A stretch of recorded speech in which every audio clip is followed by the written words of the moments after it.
Sì, sì. Grazie. So good afternoon for those of you who are in Europe and here in sunny Rome. Good morning and good evening, everyone, according to your time zone. I am Veronica De Sanctis, Project and Research Manager at the Scalabrini International Migration Institute, SIMI, and I'm pleased to welcome you today to the second webinar of Advanced Online Training Series organized by SIMI and the International Union of Superior General WISC. Together we continue our formative journey, started in 2021 and dedicated to religious women who accompany migrants, refugees and asylum seekers, internally displaced persons, victims of trafficking, itinerant people and their families. Today we focus on an essential theme, which is the fundamental of fundraising. Building a lasting impact for your mission throughout fundraising. This session will guide us in understanding that fundraising within religious organization is much more than a way to secure immediate support. It is an investment in the future, one that requires financial goals, but also nurturing enduring relationship, building trust, and fostering a deep sense of belonging within the community. Our speaker today is Marianna Occhiuto, Head of Fundraising and Partnership at the Scalabrini International Migration Network, SIM Europe Africa. Let's give a little bit of background about Marianna. After she volunteered in Africa, she discovered her passion for fundraising. She graduated in International Affairs from John Cabot University in Rome and in 2013 obtained a master's degree in non-profit from the Bocconi University.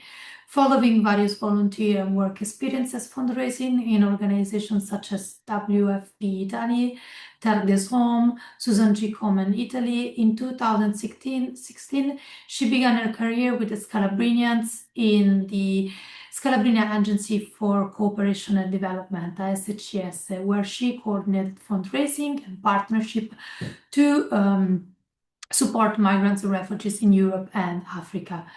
Before moving to her actual position at the Scalabrini International Migration Network, SIM Europe and Africa office in September 2025. She is also a trainer in various courses and a fundraising professor at Pontifical Urbaniana University. We invite you to join us in Marianna as we explore how fundraising can become an art where every act of generosity grows into something meaningful and lasting. Before we start, I remind you again to mute your audio during the speaker's presentation. Welcome and thank you for being with us in this journey. Thank you, Veronica, and thank you everyone for inviting me here to join you today. So since we have, an hour and a half roughly until 4 o'clock, so we'll go directly into the topic, which is very dense, but I can share with you that I'm very, very happy to be able to keep talking about fundraising within religious order, since I've been working with religious order for almost all my careers, and I'm very, very committed and dedicated to keep training religious people and lay people on this important topic of fundraising. So I will be sharing with you my screen. Veronica, just stop me at any time if the screen it's not seeing, or if there is any technical problem, as I might not see the question or the chat box during the presentation. But don't worry, we will try to save the last 10-15 minutes for questions, so we will be open the floor to discussion, and also I will be available after the presentation if you have any other question you want to write or forward to me, so that will be also an option. So thank you, Veronica, for the introduction and for the presentation. I just want to add you a couple of things on myself.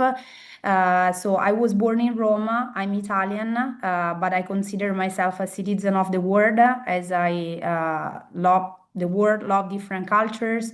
I'm mom and wife, so I have two children, and I'm very passionate about fundraising and nonprofit, as I've dedicated to it all my life. Here in this presentation slide, you will find all my contacts. So in case you need anything or you want to get in touch, this is my email to follow after all.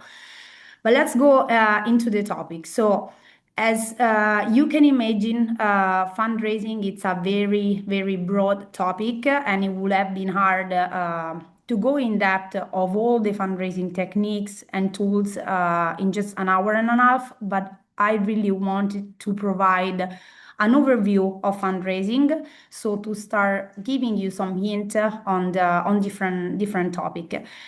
So as you will see, I will want to start with you with Christianity and the origin of giving. And this is very important to me, especially when training and talking with religious people and fundraising, because fundraising starts from giving, and the Bible, the scripture talks to us about giving a lot. So I like to give back and to get back to that origin. Then we'll go into what is fundraising, and as we will see, all the different markets, all the different techniques that we can use for fundraising, as well as raising what we call people raising, the volunteering activity, and to conclude with the measuring of the impact, because as we will see, impact is very, very important for our donor, for our partner. So it's something that we need to keep in mind. But let's start going into the topic.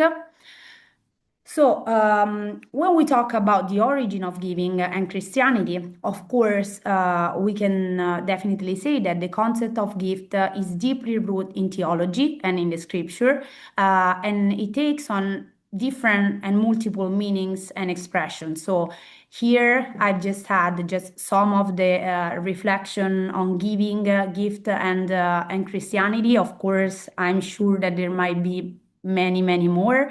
But if we think about the gift, the giving origin, the grace of God, so salvation and the forgiveness of sins are gift from God.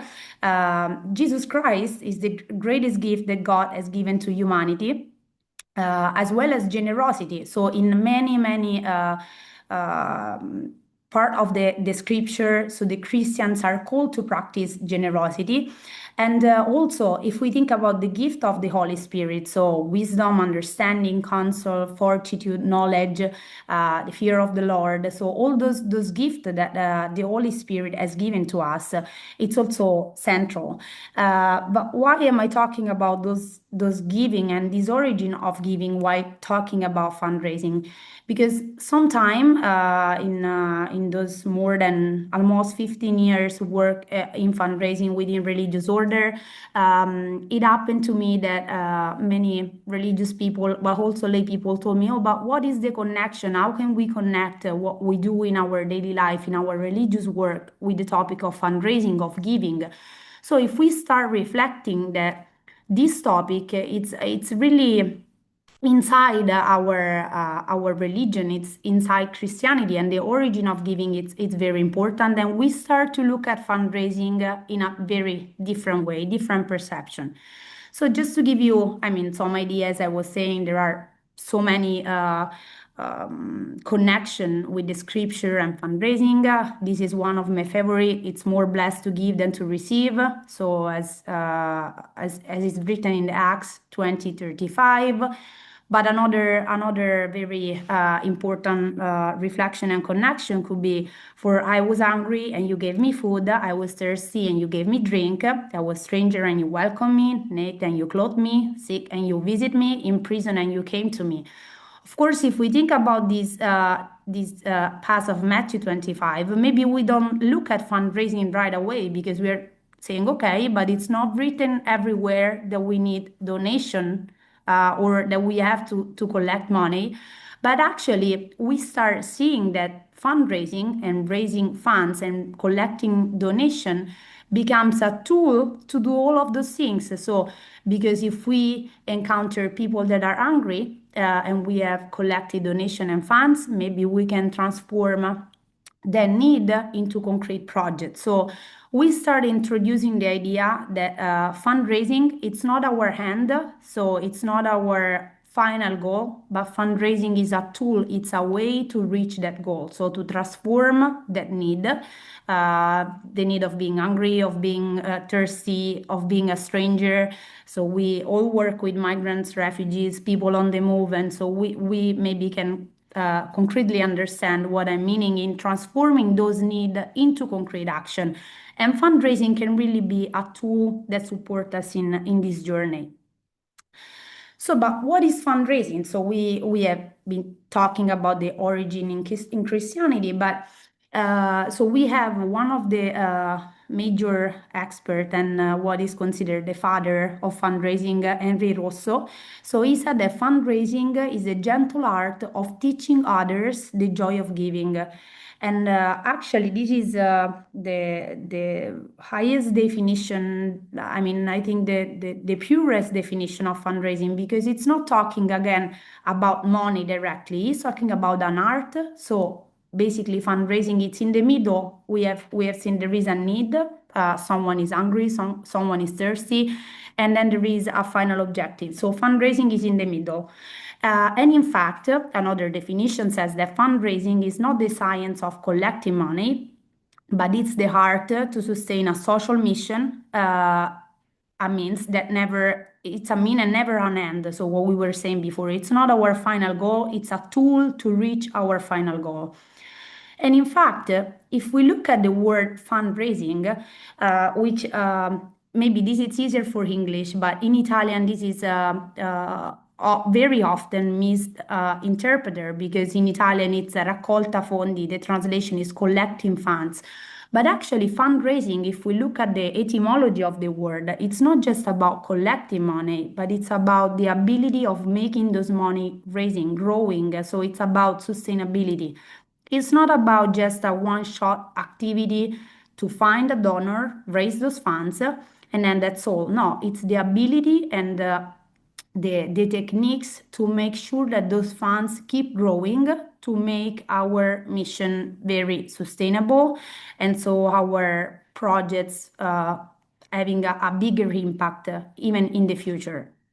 And again, before because it's a way I really like to bring you back to the scripture and the Bible. So I want to go back to the collection for Jerusalem, and here Saint Paul was actually describing how the collection of money for God people should have been made. So actually, he was saying that as we read in the passage, on the first day of the week, each of you should set aside whatever you can afford for what you have earned, so that the collection won't be delayed until I come. So basically, for what we will see after all, in this passage, we already have some anticipation of techniques that we are using today, but we don't even think that it actually came from the scripture. We just think, okay, it's a fundraising technique. But even St. Paul, he was using those techniques, those way of raising funds, of creating relationship to support a certain specific mission. And so, again, just a connection to make you keeping reflecting on the many connection that we have between our, I mean, religious field and fundraising. But so let's try to go and start going in depth with what is the relational dimension. So as we were saying, fundraising is in the middle, right? So we said that on one side we had a need. We have a specific need like accompanying migrants and refugee people. And on the other side, we have potential donors, people that want to donate and to support our causes. So what is in the middle? It's a relationship. So basically, a fundraiser has to be someone that puts in connection those potential donors, people that wants to support our cause with the need that we have. And so here, to make you understand the dimension of relation that we have within fundraising, I want to use this pyramid of giving. So as you can see, we have different level of donation. So at the base, we have those that we call prospect donors. So basically, everyone out there is a prospect donor because we don't know, but everyone could decide to support our cause with a donation. Once they donate, one time for our project, they become first time donors. Then they can become recurrent donor, major donor, until they do maybe legacy fundraising. So they decide to give us in a very recurrent way. As you can see, the pyramid, as far as the as you see at the bottom level, so we have a cold relation level because prospect donor, they don't know us, so we don't have any relation with them. But major donor, recurrent donor, you see that the relation becomes hot. We know them very well. And here in this relation there is a topic of trust, because they trust us, they get to know us, they trust us, and they decide to donate for our project. And in fact, as the relation increase, as you can see here, we have a level of donation going up. And this is, I mean, it's normal within relationship, not just about fundraising, because just to give you an example, if I enter in a room, maybe you don't know me, you don't know who I am, and I just say, oh, I need €5 because I end up my gasoline in the car. And so you don't know me, you're like, should I give you those €5? I don't know. But if we are friends, we know each other, we are in a relationship, and I enter in the same room but with my friends and say, guys, I have a problem, I don't have money for my car, I'm sure that the attitude of people giving to me the money, giving to me the support will be different. So this is to say that sometimes we just think that, okay, we want to start raising funds. We just go out there and look for funds, but we never have to forget the relational dimension. And this is why fundraising help us to create a relation, to keep the donor informed, to care about our donors, and to go up in the different level of donation. So, but of course, when we talk about fundraising, because now we were talking about individual, I was giving you an example of maybe my friends or some individuals donor that wants to support our cause. But whenever we talk about fundraising, we need to consider different markets. So we refer to them as market, but if you don't like the word market, just think of different groups of people or different category that support us and can support us through fundraising. So basically, we need to remember that the goal is not just the collection of donation, as we said, but is to build a relationship with our donor. So this is why it's very important to understand what are the markets, because of course the relationship can be different and has to be different depending on the markets that we have. So the first market, it's individuals. So as we were saying, it's individuals or groups of supporters who donate their resources. Again, here I'm not just referring about money, because I'm using the word resources, because even competencies, time, professionalism, this is a way to donate as well. So I'm referring about resources to project or of nonprofit organization. Then we have, and maybe this group within religious order, within religious entity, it's obviously the one that we see very close to our mission. Maybe they know what we do. They are already, I mean, participating to our project. Maybe we have met them in our parishes, and so they are closer to us. Second group, it's the corporate partners. So basically here we are talking about companies, corporate that maybe can decide, they can be big or small companies. They do not have to be, I mean, multinational company. They can also be local company, but that decide to donate part of their resources to engage for social projects. And so since I've seen that there are a lot of, I mean, sisters that were connecting, I mean, in the list I was seeing Malawi, Sudan, many African, of course, countries. Like, I'm sure that to this topic you're thinking, but I mean, we don't have a lot of company here, or how should I approach to those company? Again, it's not just about asking for money. I don't know, maybe you are organizing an event, we will see it, that later, and you need food for that event. So maybe a company could support, a local company could support you providing food for that event, and lowering the cost that you might have. So just really, we need to start thinking about those topics, which I know can be very complex, but I really want to give you all the information so you have them there. So then foundation, it's another market. So foundation basically as our organization that have mission for their mission they need to distribute part of that funds, and so sometimes for foundation we have a lot of maybe grant or project involved. So maybe the foundation opens up a project proposal call for a specific I don't know, area of intervention or project. So this is still talking about fundraising. So project through foundation grant making is still part of the fundraising. Then we have public administration as a potential market. Here we are talking about public funding, so maybe local or regional or national institution that support and can support your cause through grants or call for proposal. And then also I've added here for you this other market, which is it's not really a market. Like a separate market because we could include these within foundation, but I want you to reflect on institution and religious entities because of course there are a lot of institutions related to religion that are more willing to give money to religious order. I'm not just thinking about the Vatican, but a lot of religious entities that might be willing to support religious cause, and so they are more inclined to donate to other religious entity.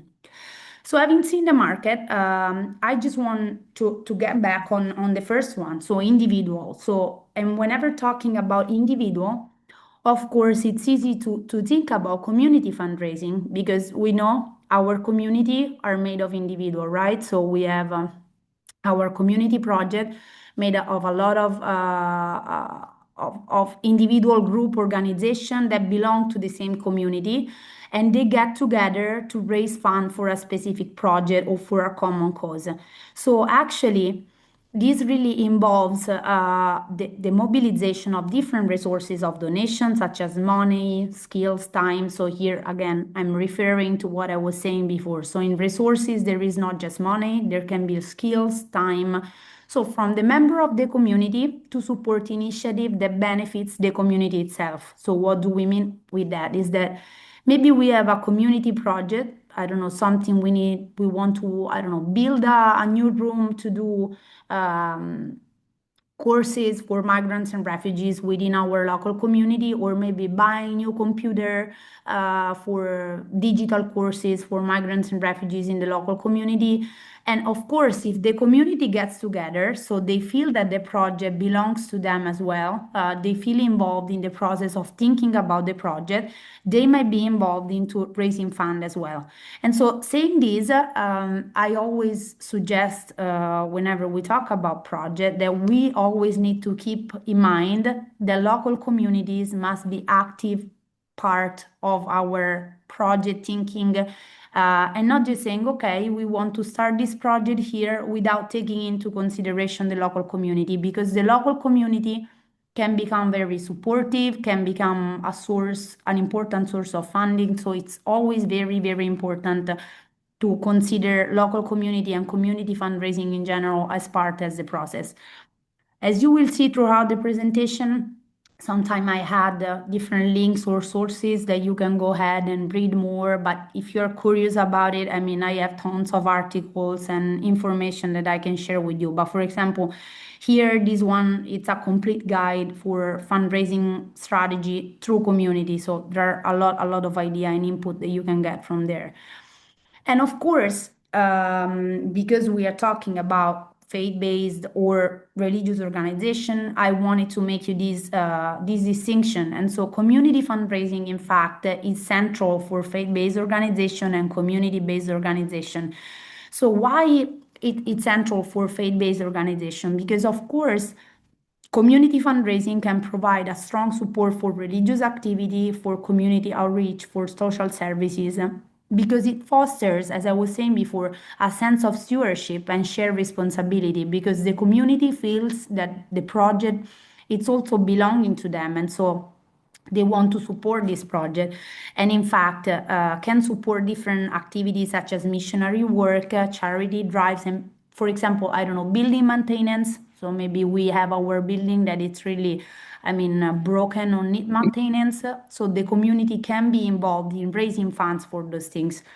And on the other side, of course, community-based organization, of course, are very central for community fundraising because, I mean, all the projects they do provide a positive change within the local community itself. So it really can empower the residents to take ownership of the challenges that the community faces. So for faith-based organization, religious organization, community are central. And of course, I'm sure that all the projects that you are doing, whenever involving migrants, refugees, people on the move, are of course within the community. And I'm sure you're already thinking about the community as beneficiary, as part of your work. But we can also start thinking about them as part of the people who can help us raising funds in different way, of course, depending on the context, depending on where you are located. But the local community, the community you work for, really can become a source of support and fundraising for your mission. So, but what should we do within community fundraising? So here I just wanted to explore some of the strategies to identify community need and to align those need to fundraising effort.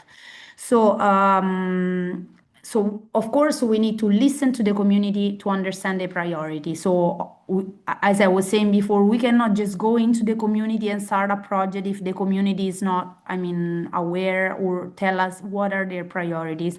We can maybe develop surveys to gather information, so to collect information on what are the needs.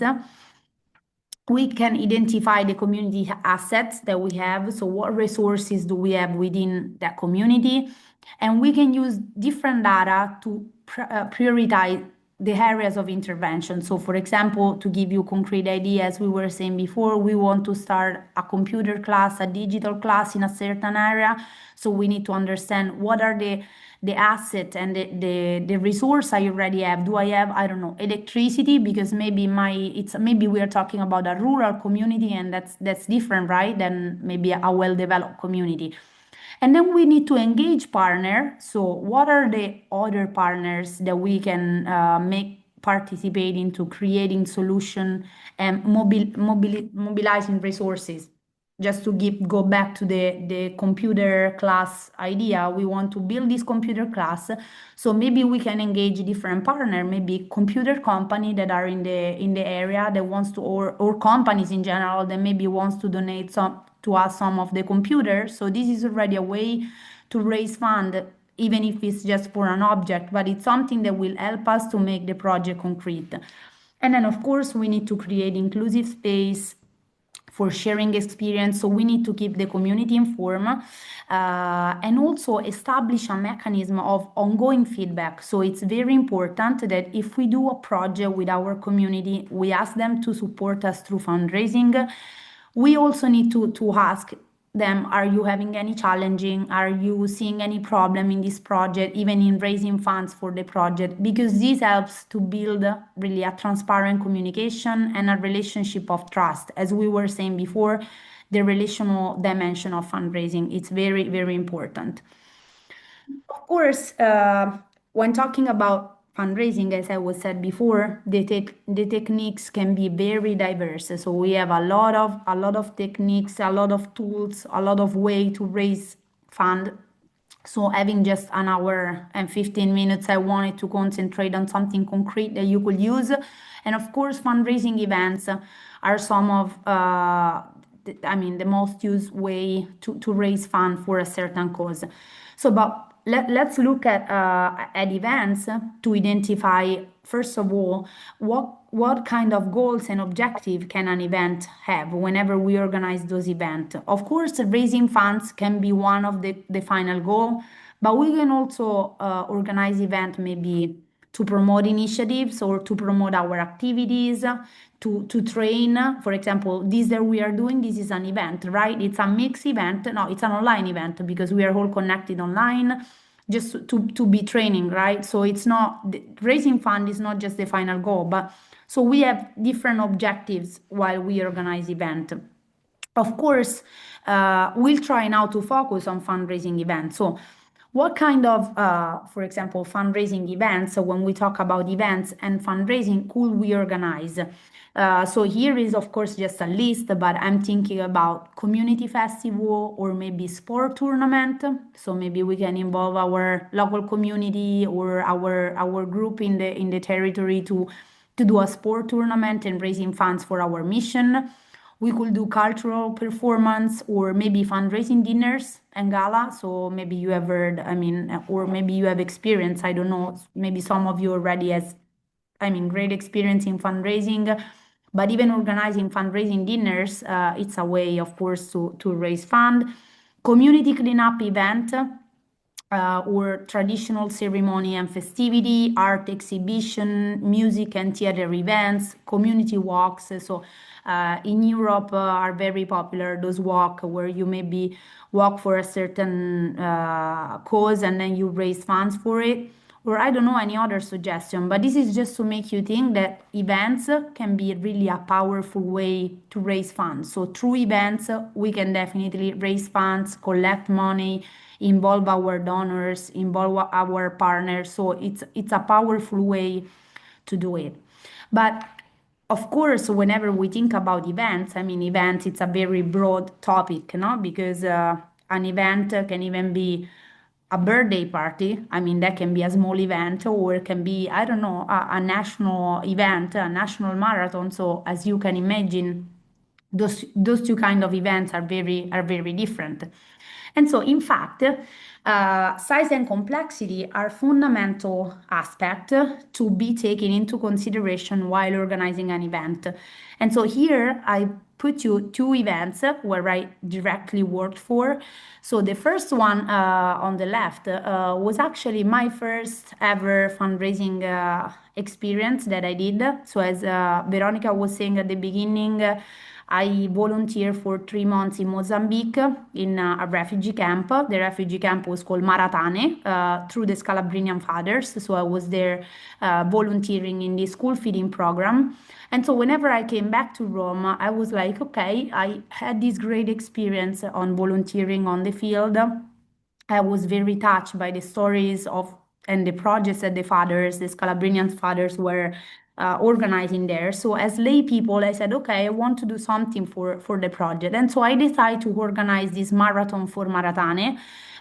Which basically was a run in our neighborhood to raise fund for Mozambique. So as you can imagine, I mean, the size and complexity of the event was very, I mean, local. So I involved the parish where I grew up, which is a Scalabrinian parish in Rome, and together we organized this marathon, and we were about capable of raising 5,000 euros, something like that. But that really made an impact in the project in Maratán in Mozambique. And so this, if you think of the level of complexity, of course, it was not an easy event because it was my first ever activity of fundraising of events.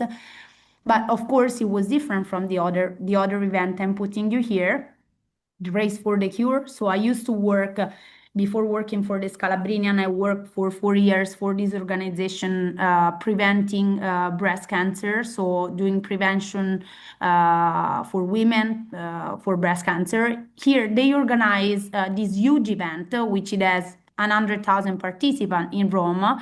But this is a global event. They organize it all around the world. But as you can imagine, having an event with 100,000 participants, it's very different than having an event with 100 participants.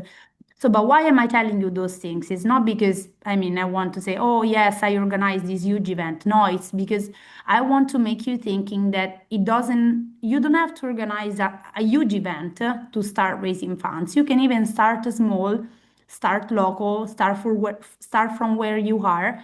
And of course, depending on the complexity of the event you will want to organize, you will invest more or less resources, even in terms of timing, in terms of staff members that maybe you need to involve, of people, of maybe sister of your religious order that needs to be involved. And in fact, this is what we have seen I mean, at the beginning when talking about the individual, we saw the pyramid of fundraising. And of course, I want to start you thinking about the complexity of event depending on the level of donation. Because of course, if we are talking about people that never donated to us, so we just want to do maybe an event that it's open to anyone. So we are talking maybe about a mass event. So maybe I don't know, maybe we organize uh, an open day or an event just to show what our projects are, so people can come and see the project and get to know our work, get to know our mission. So here, of course, it's maybe an event open to anyone. But as the donation goes up, it's different because if we are talking about maybe a major donor, so something that donated to someone that donates to us a lot of money, maybe he or she donates to us, I don't know, 20 or 10,000 euro per year. So maybe you don't want to put those people just in a mass event with not attention, no care. So maybe you will be inviting them to you to the project. Maybe you will follow up with them. So it's a different kind of event, even depending on the level of donation and on what you want to reach.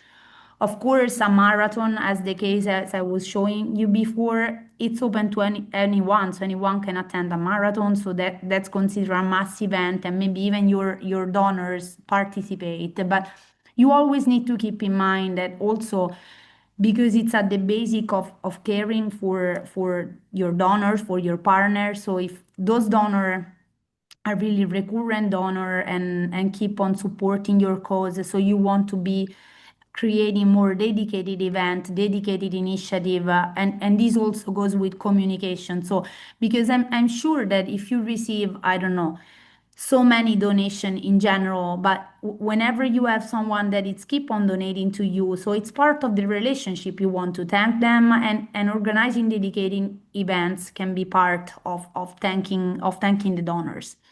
So this is again is just to start make you thinking about the relational dimension and the organization of events. So, but to try to sum up on fundraising events, so what do we need if we want to organize a fundraising event? So, first of all, we need to define our goal and the activities that we want to do. So, what is the objective? What is the final goal? So, do we want to just promote our activity, or do we want to raise fund, or maybe do we want to organize an event to thank our donor? I don't know, but we need to define what is the goal of our event.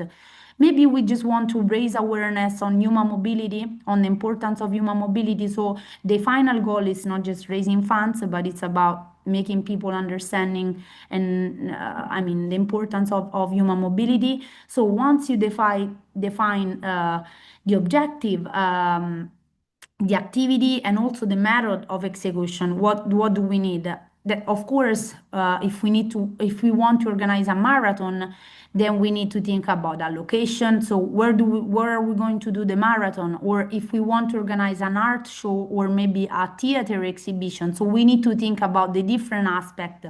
And of course, thinking, do we want to do the event online, offline, in a mixed form?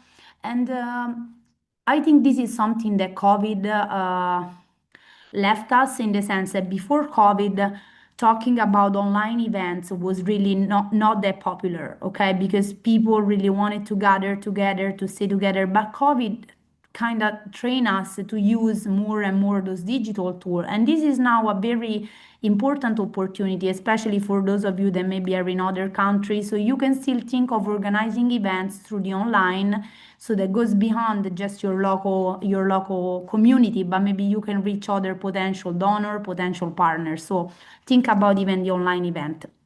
Second step is timing. So you never want to say, oh, I want to organize an event tomorrow. So we need to plan it very well, define it in the calendar. And of course, if we plan it in advance, we will have more time to define all the activity, to define the schedule, to find the location. So timing is very important, is crucial. Something that I always say, of course, timing will also help you to understand if it's an outside event, maybe you don't want to do it in the winter because maybe there is more chance for raining. So timing and defining on the calendar is very important, as well as human resources, because of course you always need to understand how many people do I have that may be able to support me, or how many, I don't know, sister in my religious order will be able to join me to organize this event. So organizing the event uh, with human resources. So, how many staff, volunteers, other partners, maybe people from the local community can I involve?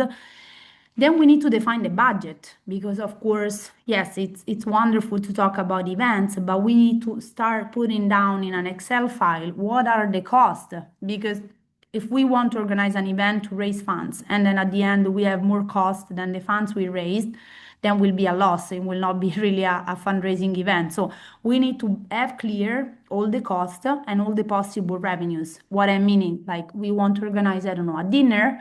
So we need to put the cost of the food, the cost of the kitchen, the cost of the cook, and then based on all that cost, we can decide, okay, let's ask to the people to donate, I don't know, 20, 25 € to enter as a donation. But this donation needs to be defined starting from the cost. Otherwise, there is an high risk of losing money and not reaching the goal. And then there is promotion. So communication is fundamental. So start spreading the voice around about the event because it will involve more people. And also here I've added a line, don't forget to identify and involve potential sponsors. So this is what we have said before about companies. Again, maybe I'm organizing an event, I need a location, I don't know, maybe I need a theater to organize the event. And so maybe I can go to the theater company of my community and say, okay, can you give me the location for free to do this social event? Or maybe, I mean, making paying a lower rate. So in that case, um, we might be able to reduce the cost. And so reducing the cost is already raising funds because it means that those are costs that you will not don't have to cover because maybe if they give you the theater for free, then it's something you can take off the budget. Um, so just go on a checklist for fundraising event. So what do we have to do when organizing an event? So first of all, define the objective of the event. Define your goal. Identify complexity and smart goals. What does those smart goals? So when we read the word smart, it means that the goals has to be specific. So you need to have specific goal. They have to be measurable. So you need to measure to be able to measure those goals. For example, I want to involve 100 people. So it's specific, it's measurable because you have 100 people. It has to be achievable. So if you are in a small local community and you say, oh, I want to involve 200,000 people, so maybe this is not achievable, and the A stands for achievable, it has to be relevant. So it has to be relevant for the project and has to be time bounded. So I want to involve 100 people, I don't know, in 3 months of time. So you always need to have a time reference for defining the goal.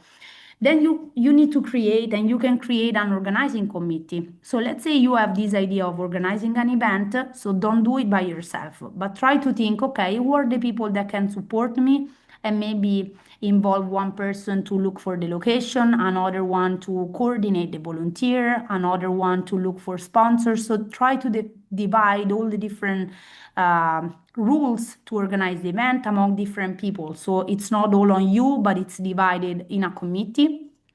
Define the budget, define the event activities. So what are we going to do within the event? Involve the staff, volunteers, and sponsor. Promote the event. On the day of the event, do your best. So I've seen so many fundraising events, and then people are so stressed about it. Then on that day, they don't even smile, they don't even enjoy. But I mean, on the day of the event, what is done is done. But you need to, I mean, to do your best for bringing the goal at the end.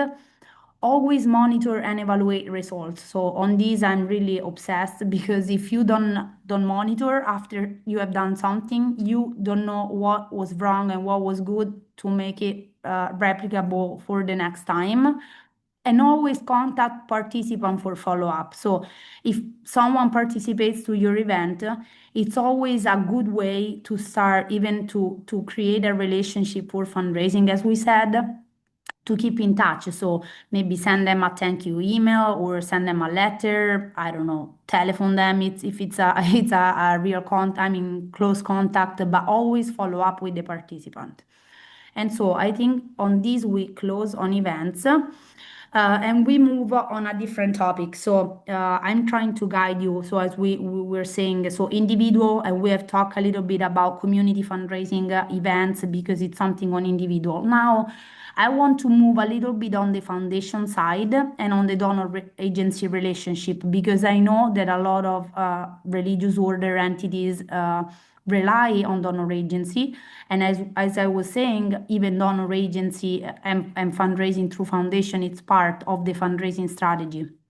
So, but what is a donor agency relationship? So, actually, it refers to the partnership between an entity that is providing financial or other form of support. So now we have learned today that whenever we think about fundraising, it's not just money; it can be other form of support and another organization or entity that is receiving the support.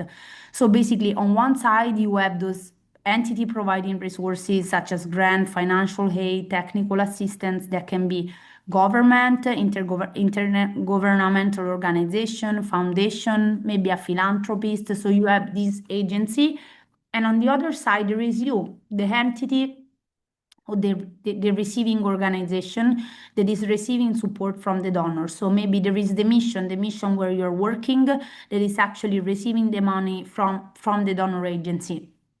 And in fact can be NGOs, community-based organization, faith-based organization, other institutions that are maybe involved in development, relief, emergency, working with migrants and refugees as you are doing. So there is those two elements, okay? And in the middle, what do we have? Again, a relation. So basically, we need a relation between the donor agency and the recipient organization. So this is central again on fundraising because we need something in the middle that makes those two groups communicate and understand that there is a need. So on one side, we have the resources, on the other, we have the need. Through fundraising, we have resources meeting the needs. So this is a very central point. So, but what do we have to do? Because a lot of time, maybe it even happened to you to have be in touch with donor agency.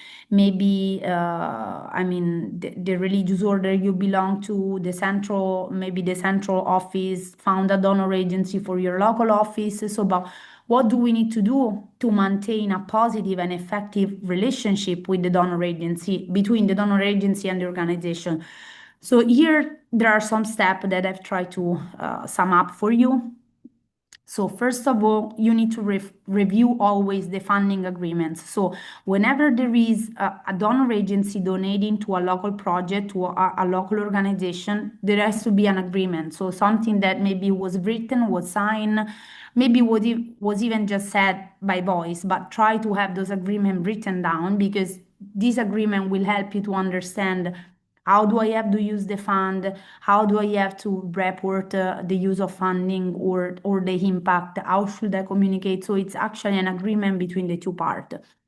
Then you always need to communicate clearly and effectively. So always try to understand what is the expectation from the donor agency toward my local organization, and always organize an initial meeting. So let's say that you have a donor agency that approved a project for you and it's giving you funding. It's always important to have an initial meeting to say, okay, it can be a meeting, it can be an email, but something that starts the project and says, okay, what are the expectation that we have from this partnership and this relationship. Then seek clarification on reporting and updates because, of course, the donor agency might want to have, I don't know, 3 months report. Maybe it's a 1 year project. They want to know, okay, tell me every 3 months how much money have you used, what are you doing? So maybe understanding the reporting and updates procedure. Understand what are the donor priorities because maybe, I don't know, maybe the donor wants to help you to build a look for water, maybe wants to bring water to the local community. So you need to understand that priority because otherwise, maybe you keep telling the donor, or I don't know, I want to build a soccer field for the children of the project, and they are okay, but we want to bring water. So try to understand what is the priority of the donor so that can help you to be very specific. always involve the donor in the planning process. So as we were saying for community fundraising with donor agency, involve the donor agency and say, okay, this is what we are thinking. For example, if the donor agency wants to bring water to our remote village, so those are the step or the phase of our project. And we always provide regular updates. So it's very good for a donor. Maybe a donor gives you funding and they don't just want to know the result at the end. So maybe they want to know, okay, what are the steps? What are you doing right now? So updates, because this helps creating relationship. Again, if we are in contact, we are in touch, we just talk once a year. Yes, maybe we can say, oh, I'm doing good. How are you doing? But if we keep regular contact, we increase the relationship, and so there is an increase of trust and building a relationship within the donor and the organization. Also, address change promptly. So, for example, a donor says, I want to give you money for an English course for refugee women in South Sudan. So you are doing this course, I don't know, in Uganda, from South Sudanese women living in Uganda. So you're doing this English course. Then maybe they give you the money, you start the course, but then you see, okay, there are maybe no women interested in the English course. So you notice a change. So always inform the donors, tell the donors. So those women are not interested in English anymore. They want to do another activity. So inform the donor in the process of change so that they understand that there is trust, transparency, good use of fund. Always ask feedback from the donor. So ask to the donor, so is what we are doing correct? Are we expecting, meeting the expectation you have? Because this will contribute in fostering a strong relationship with the donor. And always evaluate the impact. Again, as we said for events, as we said for community fundraising, you always need to evaluate the impact, because this is very important to understand how it is going. Measuring, evaluation, always very, very important. So let's do an ethical consideration on donor agency. This is a great example that I've always used, because sometimes religious order especially tell me, okay, but what about, ethics? I don't know. For example, we maybe have, I don't know, case of companies or reality that maybe exploit the resources of the local community where I am. Should they get or not get the money from this reality? So ethical consideration, it's always important. And I want to share you this information that in January 2024, the Vatican actually refused a donation of 1.5 million of euro from Leonardo company. So I'm sure you know Leonardo, but Leonardo, it's a company that is very involved with war, with creating weapons and financing weapons. So basically, Leonardo company wanted to give this donation to the Vatican for the hospital for Bambin Gesù. So, the Secretary of State, Pope Francis, refused the donation because the company, again, it's involved in defense, security system, aerospace.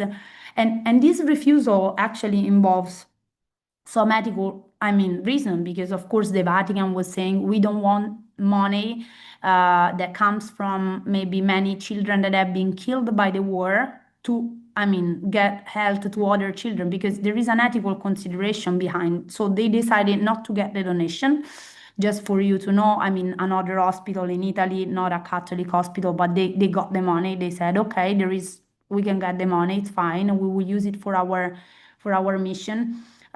This is, it opens up on another big topic that we won't have the time to discuss now, but ethical consideration, it's always crucial, especially when talking about religious entities and religious orders getting donation and getting money, because of course we are not just regular organization, we are not just like other association around, but we represent also the theology. We represent, our Christianity. So it's very important to keep in mind the ethical consideration behind. So moving from event, as you are seeing, we are touching a lot of points. But again, because I wanted to give you a broad overview. So moving from community fundraising, so individual events, donor agency. Now I want to touch base on digital fundraising tools, because of course the digital world, as we know, I mean, the world is going very fast. Digital is moving very fast, and it's very important not to ignore the digital, because sometimes I've heard maybe religious order people say yes, but we are not on the digital, we are on with the people, we don't, I mean, care that much about the digital, that's something that is far from our local and daily mission. Yes, it's true, because we need to keep concentrating on the people we accompany, the people we serve, but the digital help us to go out there and reach other potential donor that maybe don't know about us. So if we just keep local, we will only, I mean, be known about the local people that maybe are beneficiaries, so they don't even have the power of supporting our mission. So the digital really helps us. And actually, the most powerful tool when we talk about digital and digital fundraising, it's our website. Why is that? Because of course we will see about social media or other tool, but those other platforms are not owned by us. So social media, for example, Facebook, it's owned by Meta. So the company will wake up tomorrow and say, okay, from today, stop fundraising on Meta, as it happened actually. But on the website, that's your website, that's your space. And so you can decide what kind of content and information to share. And so the website, it's always important that as at the center of the website, there needs to be a story. So, which can be the story of your religious order, the story of the project, but involving the people around something. Because if I read a story and I have design and graphic and content and I have a good user experience, so I can use the website in a good way, then of course I am more willing to donate or to get in touch, to communicate. So this is very important. What do I want to say with that? Not that all of you has to, I mean, specialize in creating website. No, that's that's not the point, because of course it's something very professional that needs to be done by professionals. But whenever thinking about investing in communication for your religious order, so keep in mind that the website is central. So it's very important to have a functional website that it can also help you to raise fund. And so for that, I mean, you can even externalize the creation of the website, but knowing that the website is very important will help you to decide even, okay, should we do a website, should we improve our website? Maybe you have a website that is very obsolete or very I mean old in terms of graphics. So always think that the website is something that, as the digital moves fast, the website always needs to be updated and improved. And of course, through the website, we can integrate some digital fundraising tools.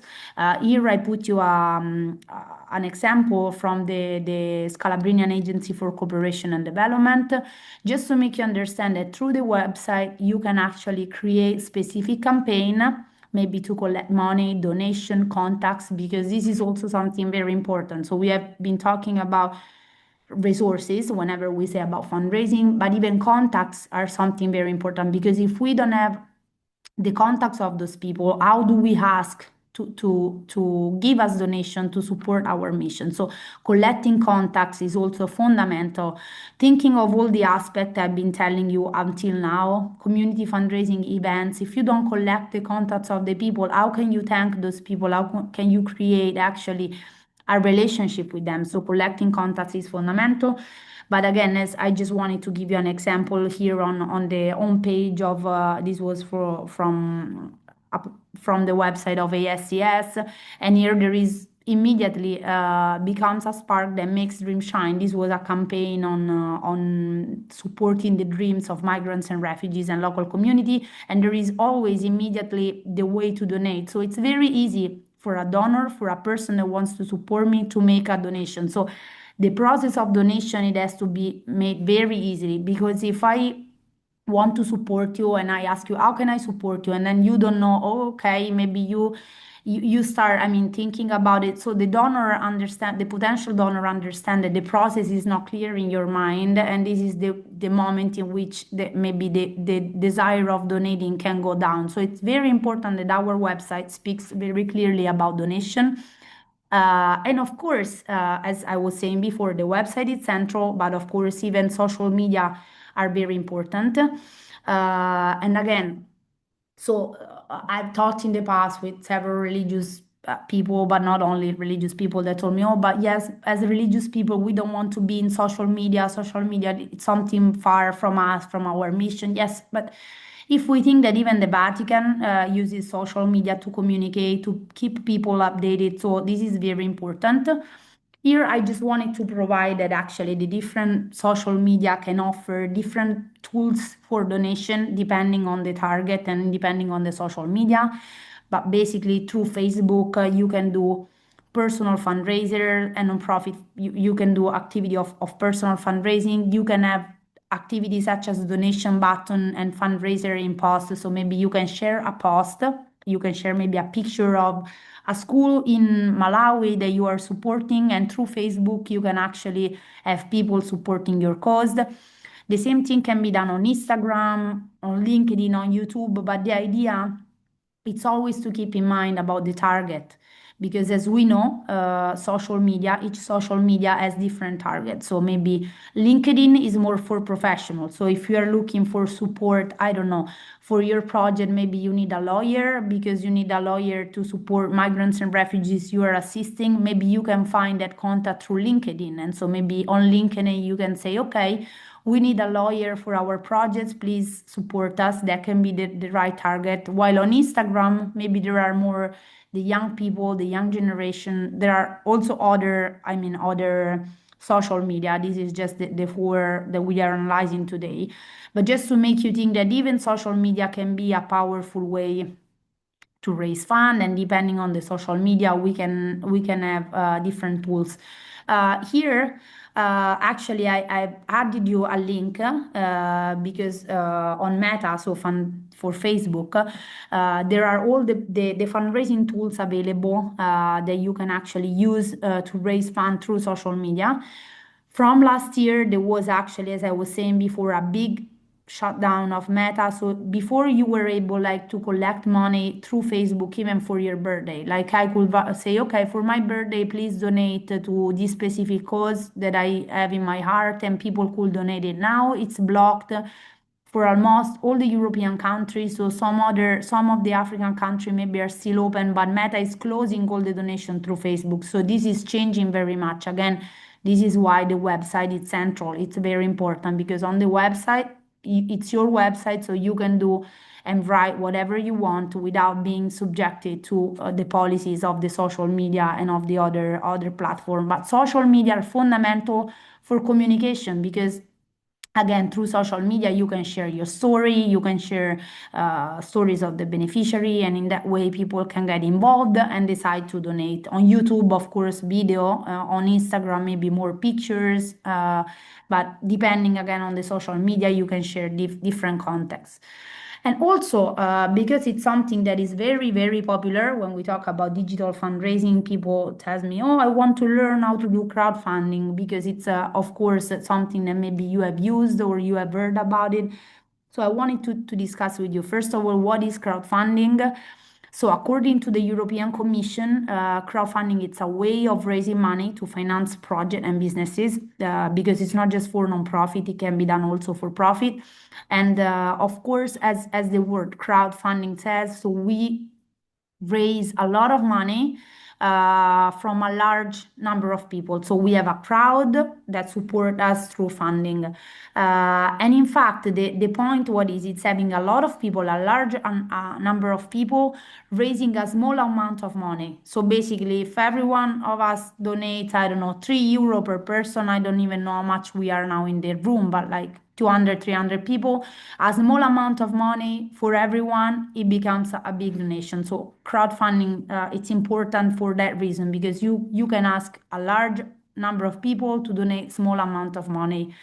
And of course here, I mean, you will have the slide, so you will have time to explore.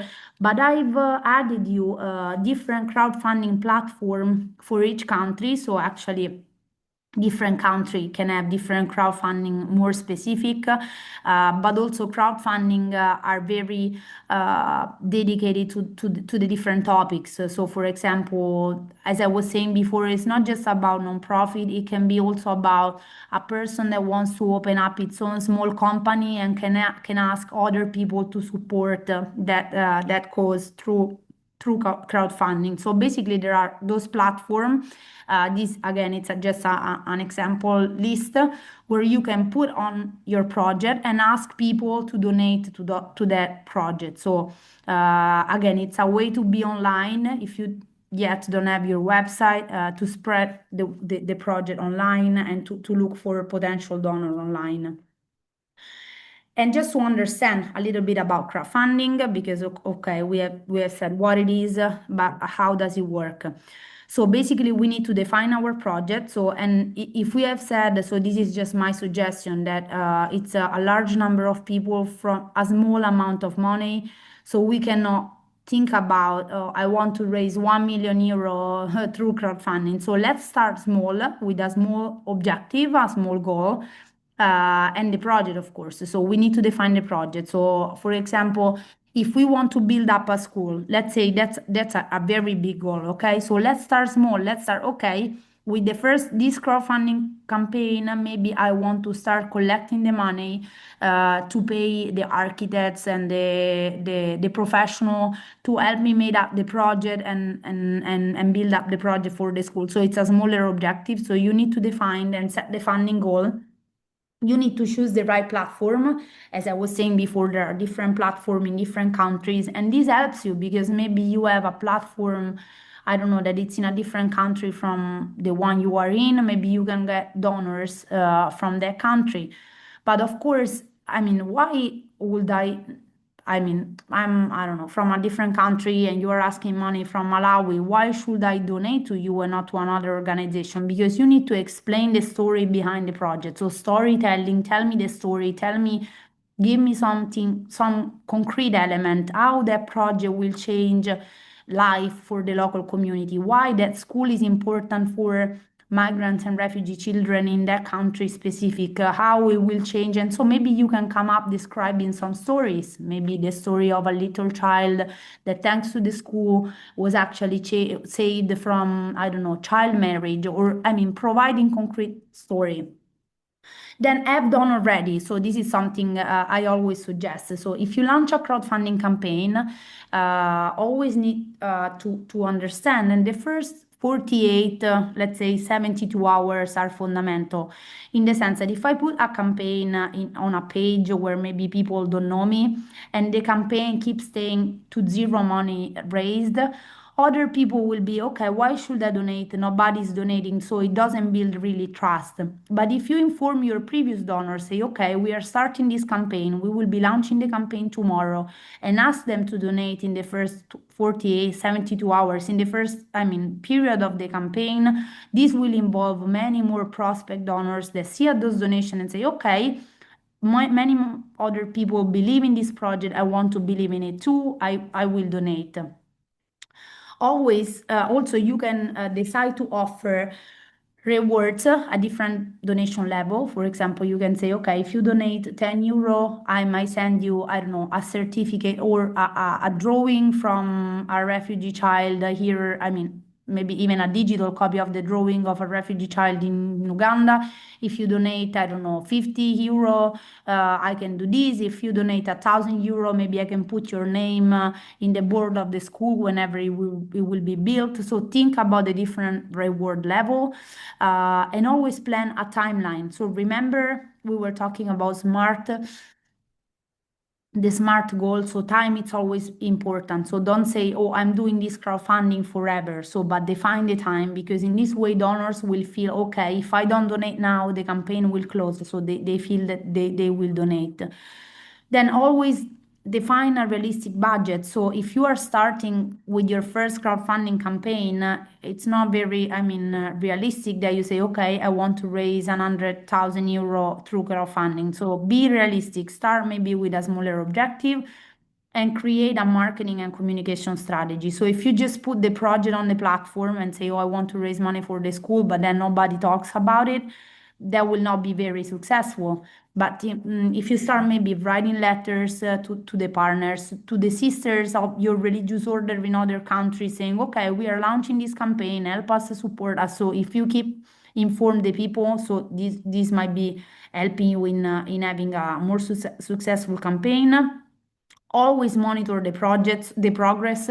So, I mean, try to understand if, I don't know, after 7 days, your campaign is still at zero. So maybe there is something wrong you're doing. So maybe you are not talking enough about the project with the people you know.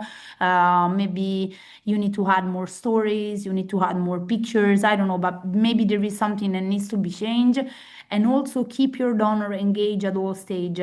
What do I mean? Like, as I was saying, if you, I don't know, start with a 5,000 goal and then you reach those goals, maybe you reach the 5,000 euro, then it's not that you have to stop the crowdfunding. So maybe you can say, okay, now that we have reached the money to pay the architect, to pay all the permission to build the school, we will go with step two. So now we start collecting money to for the material to build the wall. So you can keep going and keep the donor updated on all the progress. Also, okay, with the money we have had, we were able to pay the architect. Of course, now I'm making examples, but just to make you think about the different opportunities, I'm able to pay the architect, and then with this plan, I will be able to build the school. So keep the donor informed at all stages. Of course, I mean, closing on the digital, because again, the digital it's very broad. We have the website, social media, crowdfunding. I wanted to move and quickly close on the last two topics. So the first one is people raising. Because again, whenever we talk about fundraising, we are talking about, I mean, again, the funds, the resources, but whenever we talk about people raising, it's about volunteering.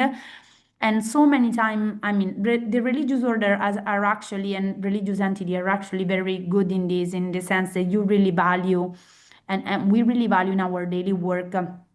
The work of volunteer, of lay people, I mean, of people supporting us. But in general, the fact that having volunteering supporting our cause, working with us, can actually help us to lower the cost.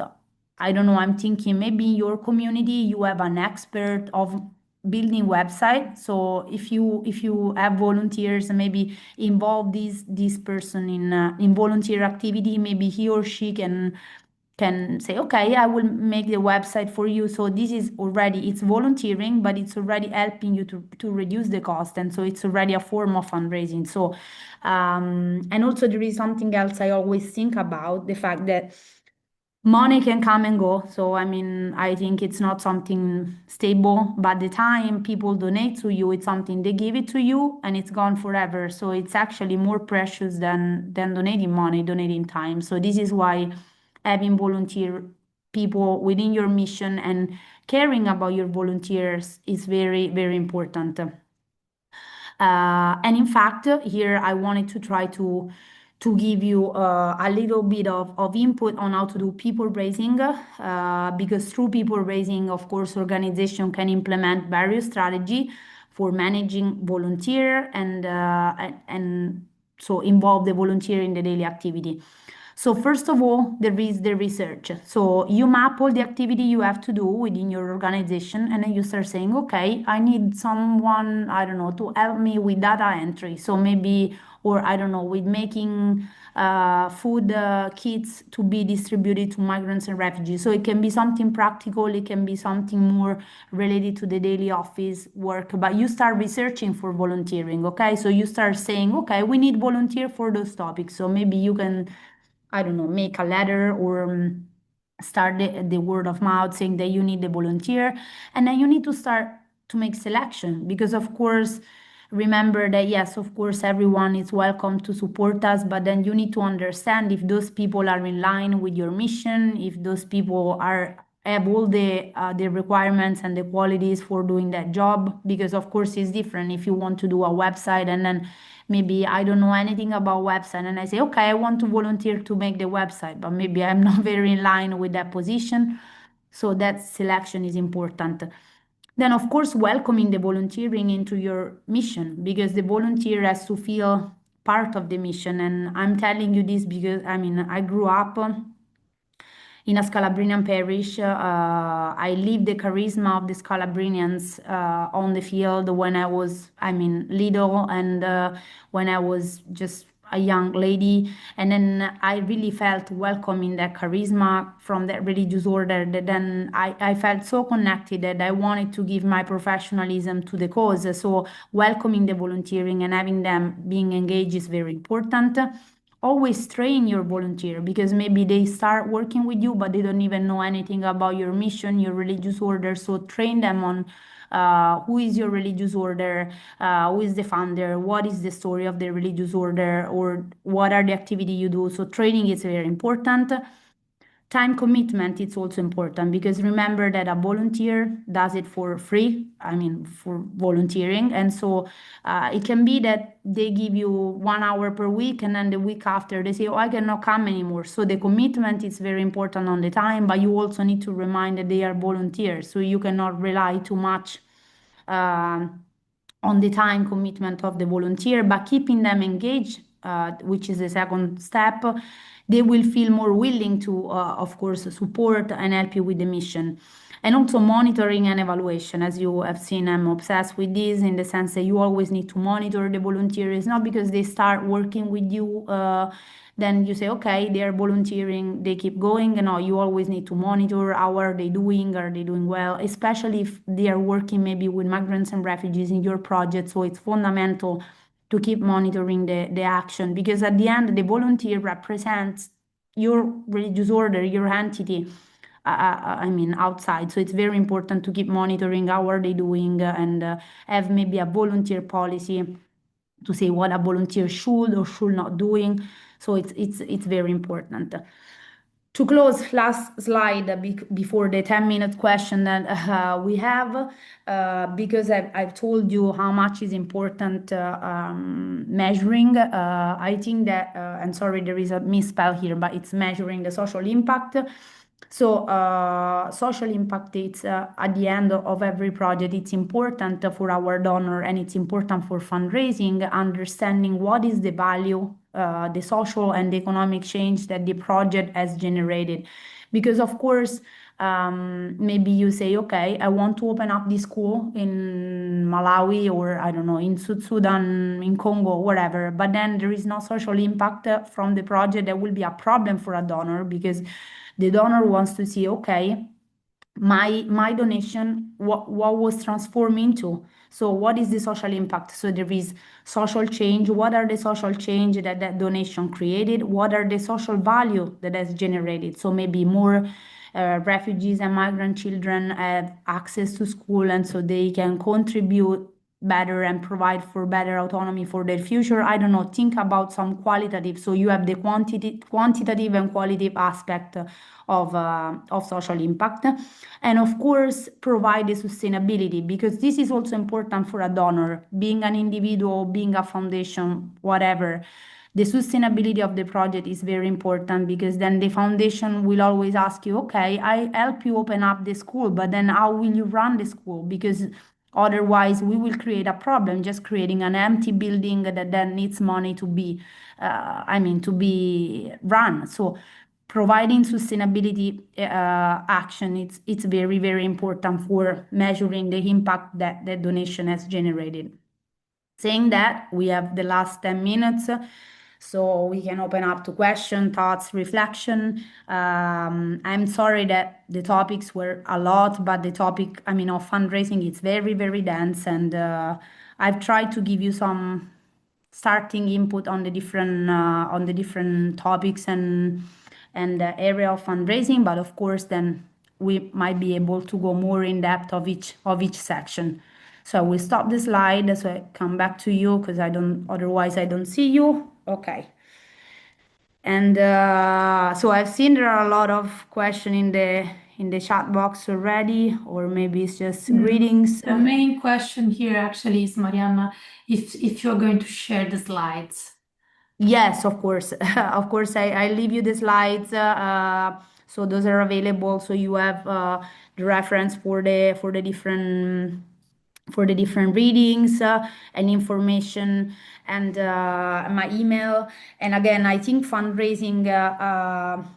It's not something that we can just think, okay, I've done 1 hour course of fundraising, now I'm an expert on it. No, the idea today was to make you start thinking that fundraising it's a possibility for your mission, that is not just about money. It really starts from the scripture, from I mean, the Christianity origin of giving. So it's very important to me. I mean, I feel this as really a commitment. Because at the end we are not just any other organization. I mean, being religious organization, religious entity, we need to keep in mind this ethical consideration, the respect for human beings. And so it's not just about money, it's about what this money can be transformed, this money, these resources, this time, these competencies can be transformed into. And so it's very, very important. Let's see if there is any question, anything that wasn't clear, any No, doubt. And if possible, could I just make a comment? I thought that your presentation was excellent. I'm Jimmy Brown, the provincial of the Rosminians in Ireland. And in Ireland, the numbers of my congregation have dwindled completely.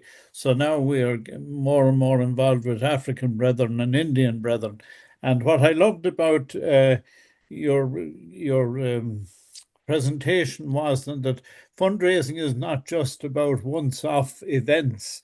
It's really creating a whole culture and a philosophy of fundraising, and not just within the congregation, but with all of our associates as well. And the guidelines that you gave for that around researching people, proper presentation of projects, how monies are managed, it was excellent then. So thank you very, very much for that. You have given us lots and lots of things to think about, but you have opened the world for us as well that we didn't realize was really there, or you had lots of excellent ideas. And that, so thank you very, very much. thank you. Thank you. I'm always happy. And I mean, I will be sharing through Veronica, to Sister Carmen, to everyone if I have any other thought, because I always write and think about fundraising, religious order, because working with religious order for, I mean, almost 15 years now, I'm really, I mean, hands-on with the project. So it's not just theory, it's also trying to understand what are the difficulties, because of course it's not always easy. And as you were correctly saying, it's a process. It's something that an organization, a religious order, a religious entity has to start approaching, has to start thinking about. And also not thinking that it's just about money, because sometimes, especially within religious order talking, it was like, yes, but money, it's something far from us. We don't, yes, but money, if we think that money and resources can help us reach our final goal, which is our evangelic mission, our theological mission, working with migrants and refugees in that way, then we start perceiving money in a different way. So money are, unfortunately, for how the world is built up, still important to transform and make impact. So let's start thinking in that way. And I think this will make it easier. Sometime I've talked with religious or lay people telling, oh my, I don't even know how to ask for money, like it's something so far from me. Where do I start? Like how do I start saying people that I need money? And this is the reverse thing. So you don't need to tell people that you need money, you need to talk about your project, you need to be committed about your project, because then you are credible and people, donation will start. It's a part of relationship again. And so if they see that what you're doing, it's important, that you have that need, also break the concept, because sometimes there is this concept, oh, but the church has money, the church has the Vatican, the church doesn't need money. No, because if you start to make concrete example on your local community, what are you doing, the situation might be, of course, very diverse, because I've seen people from Croatia, from Ireland, from Malawi, from South Sudan. So not all the techniques are maybe applicable to everyone. But this is the central thing. If you tell people that what you are doing, make the storytelling concrete, and you have so many stories that you can share, I'm sure that that can be the hint for starting great fundraising projects and campaign. Thank you, Mariana. We have several comments here, like thank you for the content of the presentation. You also gave some updates on new avenues for fundraising. There is a question which sounds more as a statement, but it has a question mark at the end from Adriana. I say, is it true that we need to start thinking less about big donors and move into the other models you presented because new generations think differently? if it's a question, I'd reply in the sense that this is the reason why I present you the different markets. So this is something we always need to keep in mind. Never just focus on one single market, because maybe you just focus on donor agency and then, or a big donor agency, that donor agency disappear and your project gets down. So always think about the different market of fundraising to start how to approach those different market. And of course new generation, I mean, are very central, because there are studies of the fact that new generation, the what the so-called generation Z, they have power of donating. We just need to intercept them to talk their language. So if we are not in those spaces, like if we want to reach the young generation using, I don't know, a flyer, maybe that will never work. So we need to adapt our language to the target we are talking to. And young generation, maybe they are in different space. There is all the big topic of artificial intelligence. I mean, we could open up really so many big question and training session on this. But yes, this is central. So we need to look at the young generation. Don't forget the old generation. Don't forget, and make a mixed strategy of fundraising. So that's really the powerful thing. Um, No, I'm not seeing there are no other questions anymore. There question. are more like comments and, expression of being grateful for all the information, truly important information you share with us, and insightful So information and presentation. yeah, so and as I said, Veronica, I'm I always guess, available. I Yeah, guess, I guess, as you keep on remarking, underlying, is that 1 hour and a half, to it's talk about this, yeah, it's really, really little time, and it's also little time for the people that needs to absorb and rethink about all the information. Sometimes, the information are so much that we need to first to digest it in order to be able to make questions. But something is coming up, like how best can fundraising be carried out effectively in the community on local biases. I'm raising up this question because people in Africa do not participate more, as they have various challenges too in their families to pay attention to. This is Josephine, yeah. FMS, a congregation. Yeah, and I'm looking also at the second question. No, yeah, because of course, there we were talking about community fundraising, and as I said, community can be very diverse. So the case maybe in a country in Africa can be diverse, of course, from Ireland or from other country. So that's why I was saying it's very important before even involving the community. Try to get together, try to create a sense of belonging, because then, of course, if people feel that the project you are working on is also benefiting on themselves. So maybe you are creating a space for their children, the children of the community, to join, to participate. So maybe they feel that it's not something more they need to think about it, it's something they can contribute. So thinking about the project with the community, it's also very, very important. Of course, even the African, I mean, context is very diverse depending on the country. For example, in another class at Urbaniana, I had students from Nigeria. They were telling me about how fundraising it's very, very, very, I mean, used like with mission appeals, with events, but I'm sure it's completely diverse in Uganda or in, I don't know, Congo. So we should need to study a little bit about the community and create a strategy depending on the need of the community. So but never had the assumption that because you are doing something social then everybody should just participate. So let's try to understand if it's pertinent to the community and if it's adding a value to them, and if I think in that way they might be more interesting in joining and in supporting. But just Veronica, because we are closing up, so you have my email. I can also write my email here in the chat box, so you can have it. And also for those of you who are on LinkedIn, I'm on LinkedIn as well. So feel free to reach me through Sister Carmen, Veronica. I mean, I'm always happy to discuss, to Yeah, also there's brainstorm. also the LinkedIn of Simi from Yes, LinkedIn LinkedIn of Communication Simi, the Institute. channel. So you, I'm you gonna can you share can it. go. I'm gonna share Yeah. it here. Uh, I'm gonna share it here.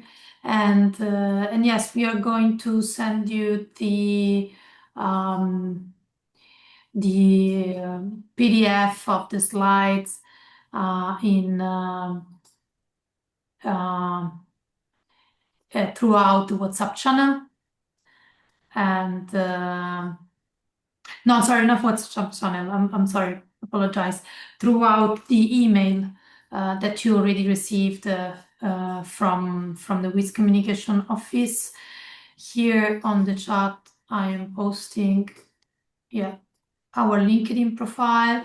You can also find it WISC on LinkedIn. You can find WISC on Facebook, see me on Facebook, and stay in contact with us. We will provide all the information. And if you, in case happen and you don't receive any information, you might want to look in your spam folder and or reach back to us in one of the email address you can find on the web.